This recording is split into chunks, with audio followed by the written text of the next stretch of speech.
खाने खाने वो मातानी सावन के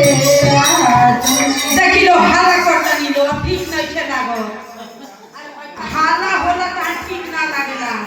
इहो तो कहेला कि बड़ी भाग से बाल बच्चा जैन परिवार लंबा चौड़ा होला सुनले लगी लो कि जहां भजन होके लागेला तो उदासी कटे लागेला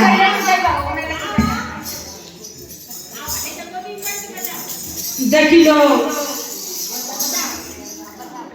कुछ के काम नहीं थे कहतनी लो भैया दीदी जे भी बा कुछ के काम नहीं थे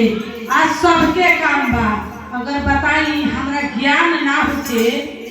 अगर हमरा लगे ज्ञान ना होते तो गोड़ रुआ के ना लगे ना लगे लोग पतो ही के तो कह देता नु दूसरा घर के पतो ही आई तो स्वर्ग के कह देता आ वही कोखिया में से अपन बेटिया दिया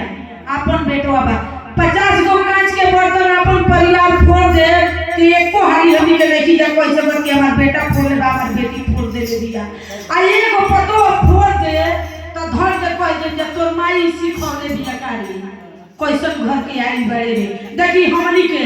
हम अपना पर कहतनी धर दे कह दे जा आ उहे के वो अपन बेटवा बेटिया कर ले तो हमनी के ना कह दी जा आ कह दे जा कि सास पतो